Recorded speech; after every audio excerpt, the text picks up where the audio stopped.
Hello, everyone. Welcome back to the Fish Out of Water channel. I'm your host, Isaac Kim, and I hope you guys are having a great time today. Um, so yeah, before I go into this preview, I just wanted to quickly acknowledge that yes, I'm sorry once again, I have not been posting. Um, a lot of it is because of final season. I'm a college student and I had to get stuff done. But now it's the summer. I have a lot more free time, so yeah, I'll definitely be more consistent from here on out. I'll try to get up the previews for the other series um in the second round, even though they've already started. Um, but it's better late than never, right? So yeah, without further ado, I just wanted to get into this exciting series with the Lakers versus Warriors coming up. Arguably, this is the matchup that the NBA's dreamt of ever since LeBron came to the Lakers back in what 2017, 2018, whatever it was. Now we finally got it. We finally got this matchup. Should be very exciting. There's nothing fraud here. Both teams are very excellent. Um, and yeah, before anything, I wanted to acknowledge the Warriors. I know that I uploaded a video that I would pick the Kings in six, and clearly I was wrong. Um, I think the lack of experience that the Kings had in the playoffs have definitely come to uh really came alive in that matchup. Going up 2-0, not being able to close it out in game 3 when Draymond was suspended. Not really having an answer for Curry either. The biggest proponent of that being game 7, the legendary game 7 Steph Curry game in the Golden One Arena where he dropped 50 points in a closeout game 7 game on the road. Stephen Curry is a magnificent, magnificent basketball player. Uh, Arguably one of the greatest, or not arguably, he's definitely one of the greatest. You can argue he's a top 5 player. It just adds to his resume at this point. Steph has really done it all. 4-time champion. He is one of the greatest NBA players of all time, and I think that's something I discounted in that Kings prediction. Yeah, and with the Lakers and their matchup with the Grizzlies, it was interesting because it was hard fought. At times it looked like the Lakers were tired, old, especially game 5 when LeBron had that really poor performance. After that magnificent game 4 2020 performance where he somehow carried the Lakers, despite AD really struggling from the field offensively, and willed his way to a victory in that game. But really interesting, I thought. Sometimes they struggled a lot against the Grizzlies' physicality, but at the end they really blew them out. Game 6 had won by 40, in my opinion. And also in my opinion, the most dominant win of the postseason so far, which is something that I'm sure none of us expected. I had the Lakers winning that series in 5, but they did win comfortably in 6. Um, so yeah, the Lakers are clearly legit. They beat the 2 seed in such fashion in game 6 at their home court. And as a result, we got this matchup right here. Lakers Warriors. We're about to kick off this on Tuesday. So yeah, hopefully I can release this before the series starts. And without further ado, let's get started. Okay. So, when I look at the media, I hear a lot of people picking the Warriors over the Lakers. It's very valid. It's very valid. But I just wanted to address some questions and key points for the Warriors throughout this series, and then we'll go to the Lakers side in a sec. But to begin, number one, first question I have with the Golden State Warriors: can anyone other than Stephen Curry score the basketball? Now I know it's a bit of an extreme question, but legitimately, I didn't think anyone um, in that King series really was a threat, a consistent threat on the Warriors. The 3 guys I'm looking at offensively to score the ball is obviously one, Klay Thompson.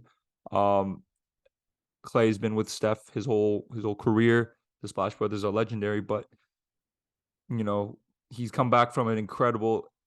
He's had an incredible journey back to the NBA and contributed greatly to the Warriors championship run last year.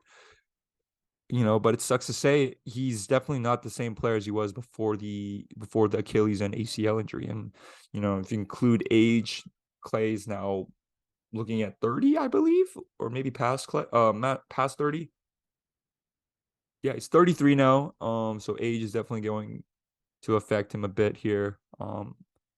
He doesn't have the same lift, the same speed as he did. He's still an excellent catch and shoot threat. Um, but certainly not the same off ball threat as he was in his prime. Jordan Poole. Jordan Poole is the second guy I look at as the other offensive option. Yeah, I don't know what's been going on with Jordan Poole. He's had a really, really terrible season of inconsistency, too much dribbling, bad defense. Jordan Poole has been really tough to watch. He's been a tough watch this whole year. And he didn't really come to play against the Kings. He averaged about 12 points per game, shot 34% from the field and 26% from three. It's hard for me to explain like what's been going on with Jordan Poole. And it might be that he hasn't played sustainably. Last year he had an incredible year, and the Warriors' offense was basically unstoppable in the postseason when Jordan Poole was out there. When Jordan, Clay, and Curry were all that there, it was basically impossible to stop.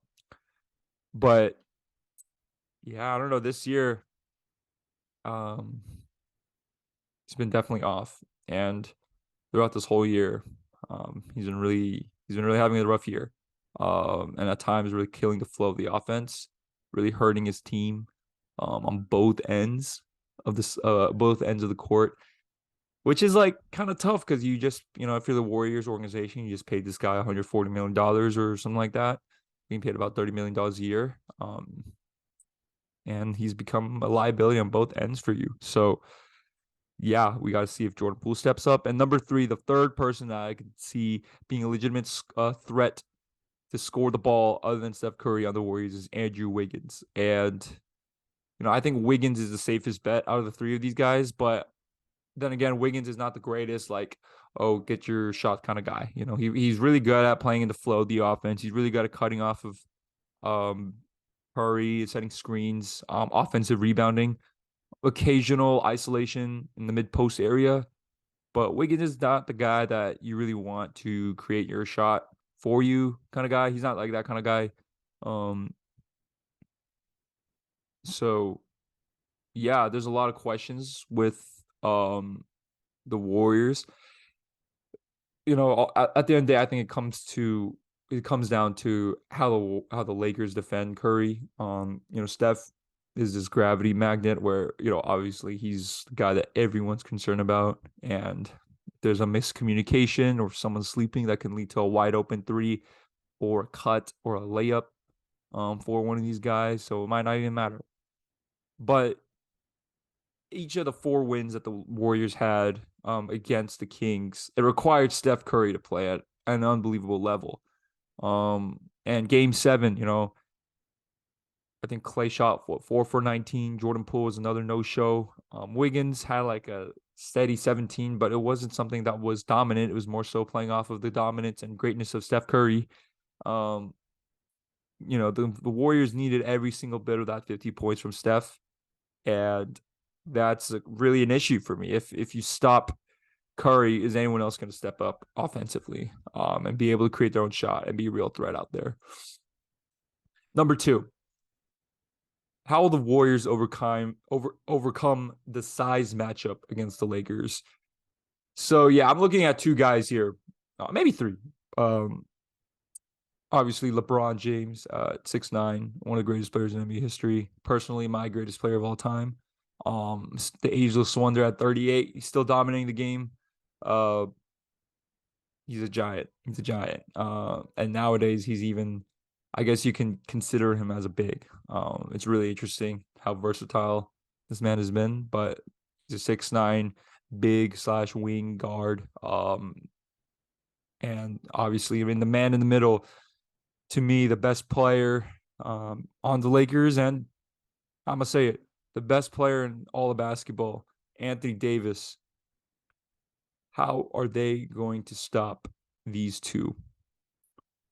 That's the question that I haven't been able to answer. Look, Draymond, I think, is probably the greatest defender in this generation, in this era. He's made an impact that has not been seen before, especially at someone his size with his unique ability, and his unique skill set. That's very unconventional, but he's too small.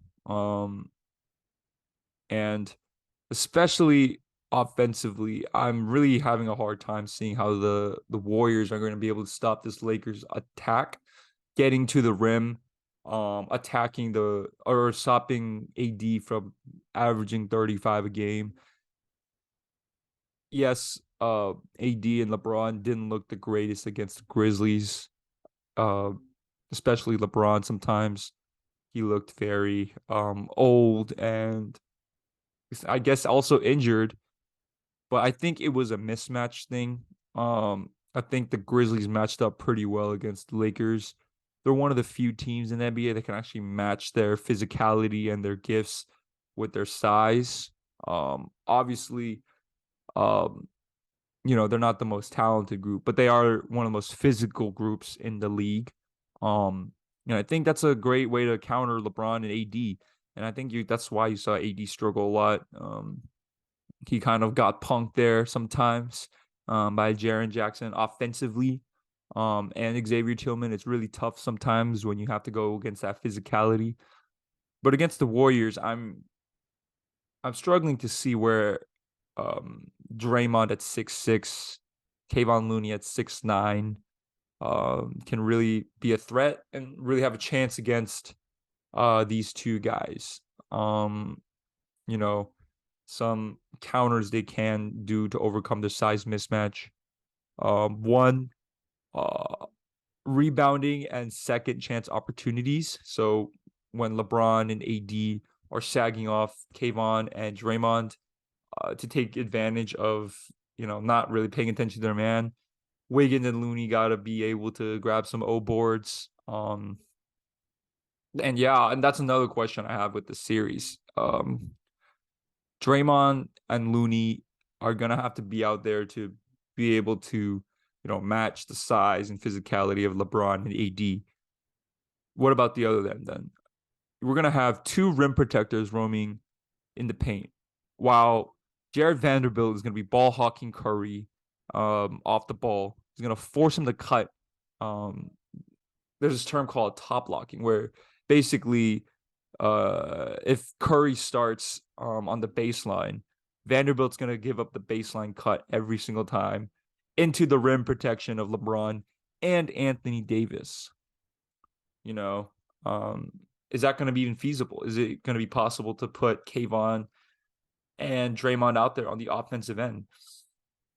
Can they punish the way the Lakers play um by having those two out there?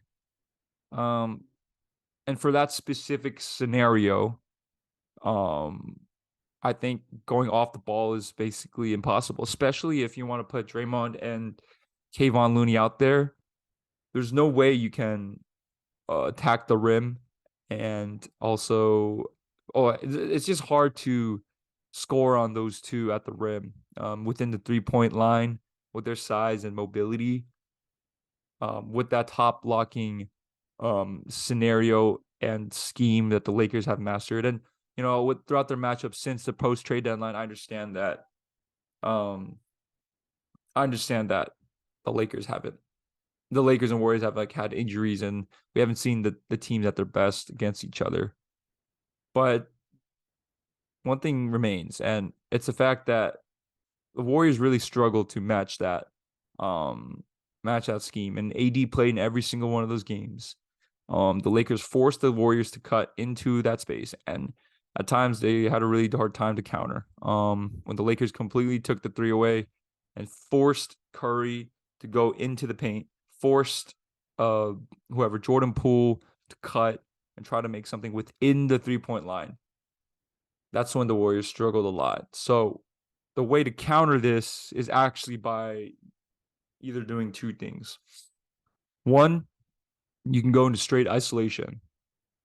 The only guy I trust on this Warriors team who can really isolate is Steph Curry. It'll maybe last year's Jordan Poole, but Jordan Poole now has become a very poor player. I don't know what's been going on with the guy, but if this trend continues, he's almost unplayable, and it sucks to say. But one, it's the isolation game, and mismatch hunting. So the hope is you try to get D'Angelo Russell or maybe Malik Beasley onto Steph, and then you just kind of get out the way and let Steph cook. That's actually not a bad idea. Stephen Curry is one of the most prolific scorers in NBA history. Then I'm sure that'll lead to a decent offensive rating and something that's actually more effective. Right. And so yeah, that's one. So isolation, getting Steph the ball, on the ball, and kind of just letting him cook. Mismatch hunt, all that sort of stuff. Number two, go to the Curry and Draymond pick and roll. So this is something the Warriors did last year in the NBA Finals against the Boston Celtics that really, really put them in trouble. Especially because of how the Celtics like to run drop coverage, or put their big at the level of the screen instead of switching everything. So they would go to the Curry Draymond pick and roll, and it's the most, it's the Warriors trademark. So when Curry, takes a screen, there's a miscommunication. He sends it to Draymond as short roll. Draymond's really good in that short roll area where he can pass, dribble, or attack the rim, or relocate, or send it back to Curry on the relocation three. That Curry Draymond pick and roll is something that's been iconic, something that's really kept them in it throughout these years. So yeah, I think the solution for the Warriors to really get going on offense is basically like Curry had the ball and everyone get out the way. Draymond set a screen for him. Get Curry the ball immediately every single time. I think that's the way to beat this Lakers team. You want to take Anthony Davis out of the paint. You want to take LeBron outside of the paint so that the rim is open, so that when you beat your man, there's no one there to contest your shot. You want to make sure that AD comes out to the 3-point line or even switch on to Curry. AD is a very versatile defender, but Steph Curry is, in my opinion, the greatest offensive player of this generation. Even AD will have a struggle to guard Curry when you switch on to him. So yeah, that's what I think Curry's gonna have to do a lot. I think he's gonna have to do a lot of on-ball work. He's gonna have to attack in the pick and roll. He's gonna have to attack in isolation.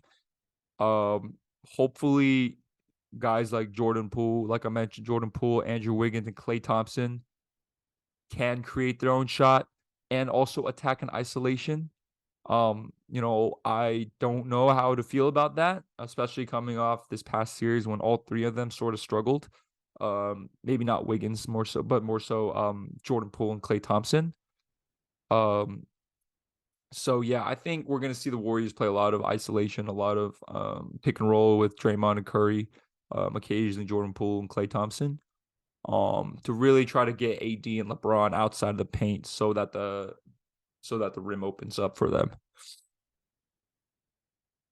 Now, last question for the Warriors that I have is how will they counter the lack of shooters, and the strategy the Lakers have of sagging off of Looney, Draymond, GP2, and Kuminga.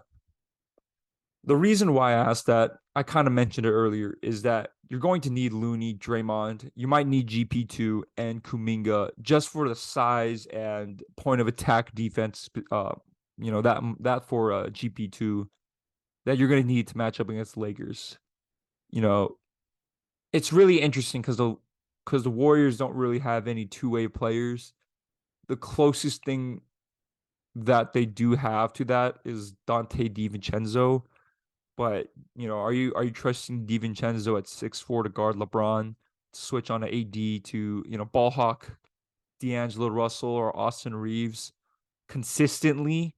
I don't know, so you're going to have to go to one of these guys. GP2 is an incredible point of attack defender. Still, Jonathan Kuminga, You don't feel great about him, but at least he has the size, and that's something that the Warriors desperately need in this matchup, the size matchup. So, yeah, it's just when it comes to that, how are the Lakers or how are the Warriors going to be able to counter the Draymond um GP2 matchup? Um, because of how much the Lakers are going to sag off of them, it's going to be really hard to generate some offense because it's going to be 5-on-3 sometimes. And yes, you can keep doing the Draymond pick and roll. Yes, Kevon Looney can also set a screen, maybe playing the short roll too.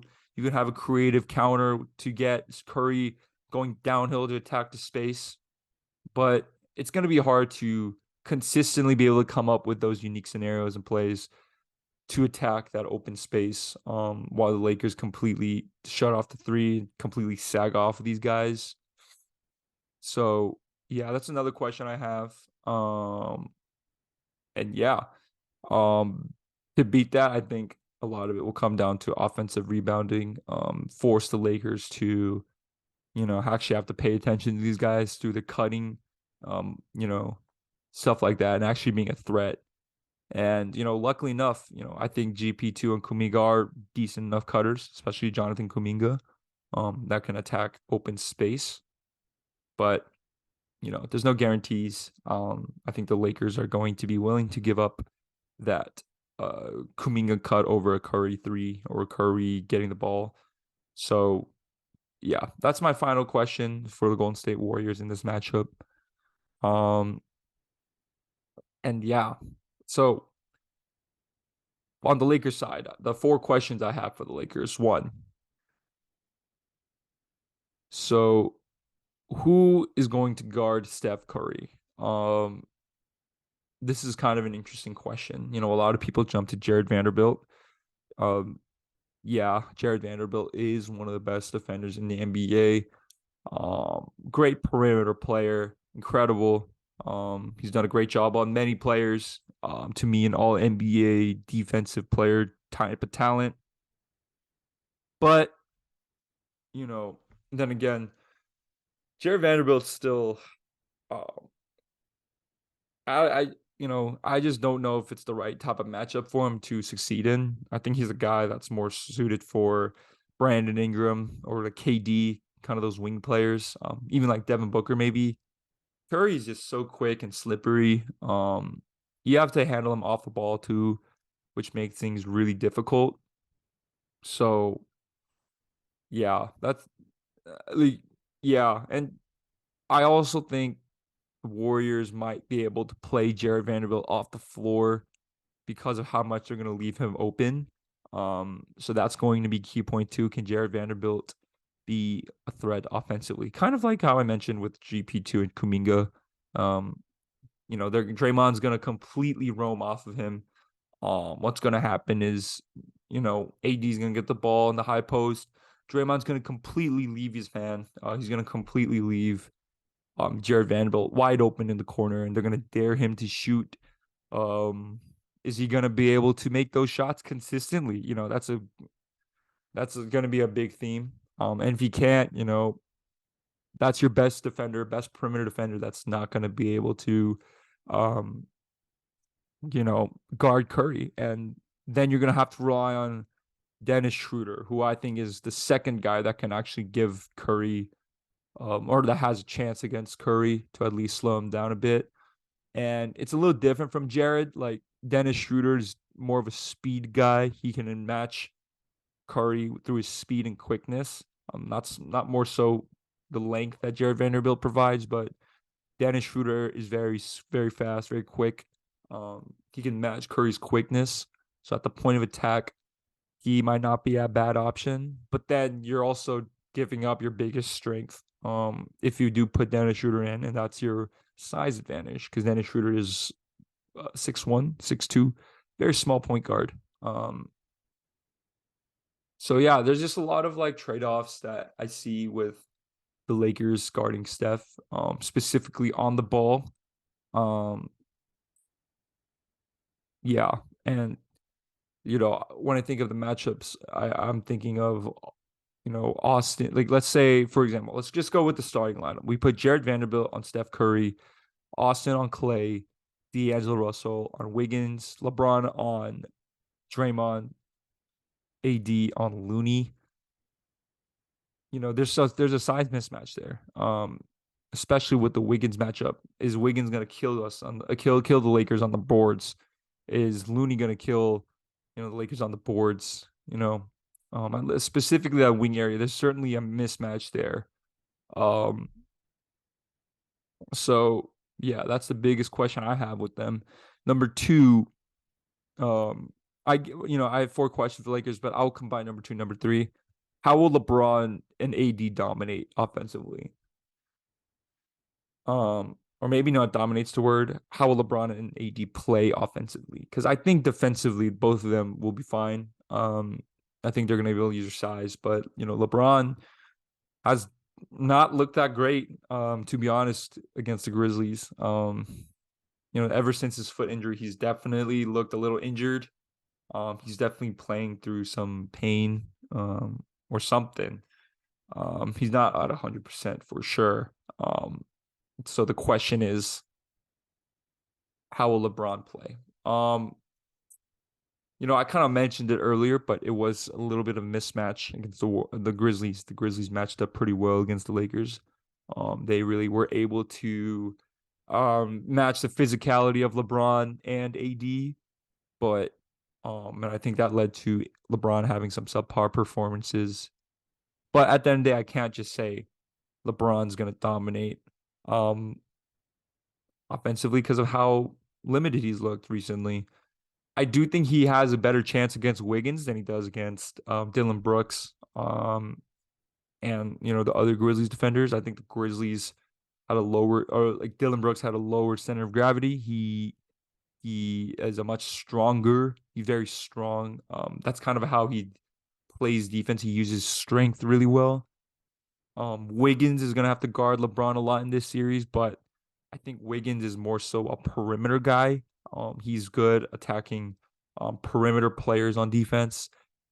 But if LeBron posts up and really uses his strength on Wiggins, I think that can give the Warriors a lot of trouble.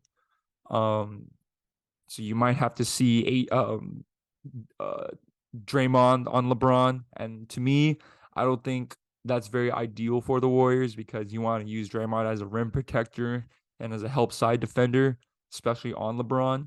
Um, but yeah, the way I project things, I think LeBron has a good chance to play better offensively. He has, he's just bigger and stronger than a lot of those Warriors guys. And I think he's going to be able to use that to his advantage. AD, similar to LeBron, I actually think against the Grizzlies, it was a bit of mismatch. Seeing Jaren Jackson at that size, I'm not going to say that Jaren is better than Draymond as a defender. I just think the type of defender that Jaren Jackson is may give some more issues to AD simply because Jaren Jackson actually can match AD's size. He is also 6'11", 7 foot, on top of having Xavier Tillman on his hip.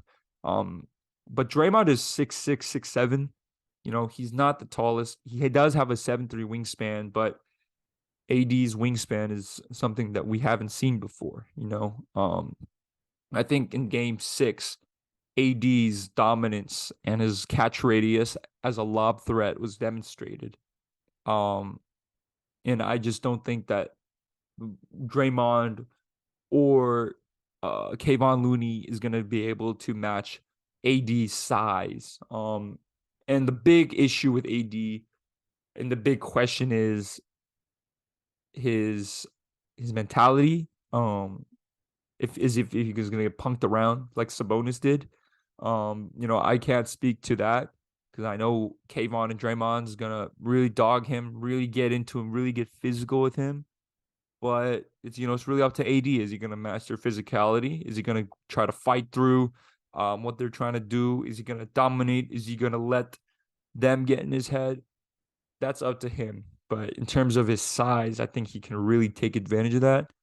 I think the Lakers are going to try to really use his rim pressure and his size to take advantage of a lot of what Draymond and Kayvon Looney do, um, defensively and offensively. So yeah, that's how I feel about LeBron and AD. Obviously, for the Lakers to win, they're going to need LeBron and AD to really dominate offensively. Last time around, it was more on the defensive end, and they let their guards kind of cook. But this time around, I think it's them two that are going to need to really be effective. And my last question with the Lakers is, who else is going to step up? Can anyone else step up? Um, and obviously, I want to first point out Jared Vanderbilt and Dennis Schroeder. I think those two are going to be very vital in hoping to slow down Curry and you know kind of stopping him. Those are the two best bets that the Lakers have at the point of attack. And no one's gonna guard, no one's gonna stop Steph Curry, but those two do give you the best chance. Um, and on the other end, D'Angelo Russell and Austin Reeves, I think, are going to be huge in this series. Specifically in attacking Steph Curry, in pick and roll and in isolation. Um, something that I really found interesting was how LeBron kind of played more off the ball in the Grizzlies series and kind of played as a spot up shooter. And a lot of people say like, oh, he's old, he's tired, he kind of wants to take it easy. That might be true. He's very old now. He's 38, so I'm sure he wants to. He might be playing injured, so I'm sure he wants to limit like what he does. But I also think it was a matchup thing. Dylan Brooks, your best perimeter defender, is on him. Um, Jaren Jackson is on. Uh, Jaren Jackson's on Jared Vanderbilt because he wants to sag and roam around the rim. Xavier Tillman is on. Xavier Tillman's on AD. Um, and Desmond Bane's on Reeves. So that leaves your weakest matchup, Ja Morant, on D'Angelo Russell. So in game 6, especially, we saw D'Angelo Russell have the ball a lot and kind of just go to work on Ja Morant. Um, and I think in this series, it's going to be big for the Lakers to be able to attack the Grizzlies. Sorry, to attack the Warriors through their guards to really wear Steph down and really force him to guard, really force him to play some defense because he's gonna have to do a lot on the other end. And if D'Lo and Reeves are gonna be able to kind of make Steph work, it's gonna really tire him down and wear him down. So I think that's gonna be really essential for the Lakers. And lastly, I kind of added Troy Brown Jr. I think he's a guy that can actually really match up well defensively, especially on a guy like Klay Thompson and Wiggins. But I think um I think he's got to be able to step up offensively. He really struggled there against Grizzlies. He hit like 9% from three or something ridiculous like that. That's pretty unplayable. You got to be able to hit your threes, be at least a threat out there. Really interesting because of how well he shot in the regular season, but there's the playoffs, the make or miss league. So yeah, without further ado, those are my biggest questions. You know, those are my biggest questions for the Lakers and Warriors series. And yeah, I guess I'll just go into my pick then. Ooh, this is pretty tough, but I think I'm gonna go Lakers in 6. I think the physicality and the depth that the Lakers have, they have a lot more dimension in how they can attack the Warriors offensively. I don't think the Warriors really have an answer for LeBron and AD. I'm banking on the fact that one, LeBron is going to be able to have an efficient series and effective series offensively. And two, I'm banking on the fact that Anthony Davis is the best player in the world.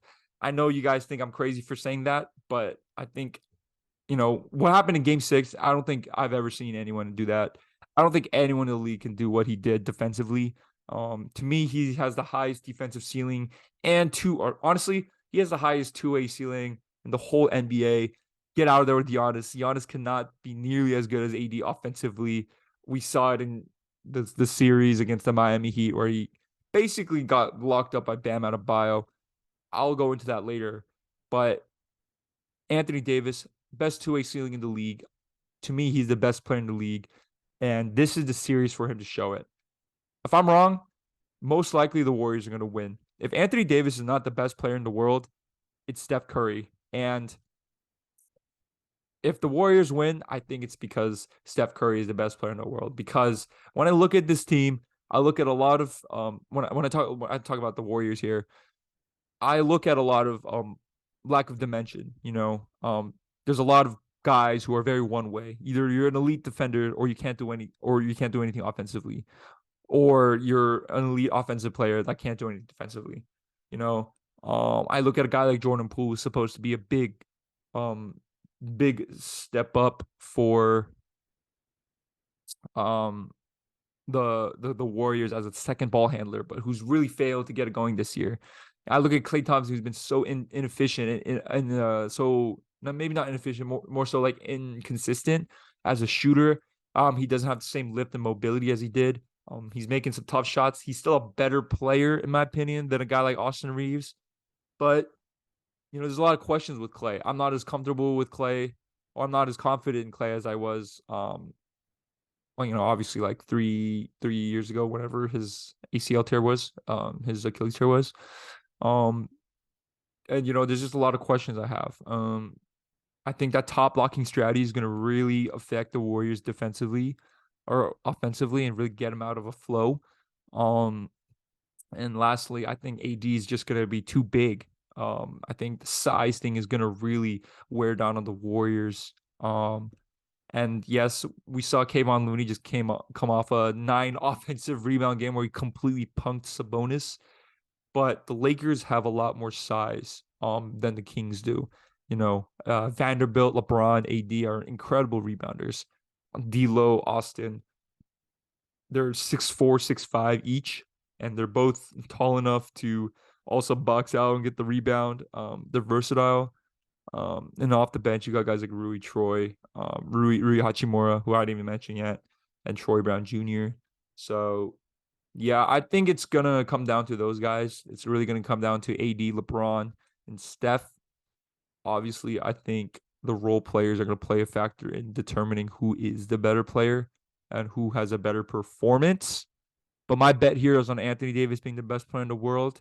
And I think this is a great opportunity for AD to show that, where LeBron and oh my goodness, the Sixers just took a 1-0 series lead against the Boston Celtics. I did not expect that. I will have to go into the film to go into that. Um, but my bet is that AD is going to be the best player on this court, and it's going to be evident through seeing Curry and LeBron on the court and see AD really stand out. I might be wrong. I might be crazy. I'm gonna get flamed for this. But that's how I feel. I got Lakers in 6. I think it's a bit of a mismatch for the Warriors. And yeah, that was my predictions for the Warriors Lakers series. So far in terms of releasing, like in terms of my predictions, releasing my predictions being released, I'm 0 for 1. So hopefully we can go 1 for 1. And I'll release the other predictions eventually, hopefully by tomorrow. So yeah, thank you guys for listening. It was a lot of fun to always, just hang out with you guys, talk to you guys about basketball. Playoffs incredible this year. Historic playoffs, really. I think I saw something where every single seed is in the playoffs still. So the 1, 2, 3, 4, 5, all the way to 8 seed is still in the playoffs, something that's never been seen before. Yeah, incredible series, incredible playoffs that we got here. So yeah, I'm excited to cover it with y'all.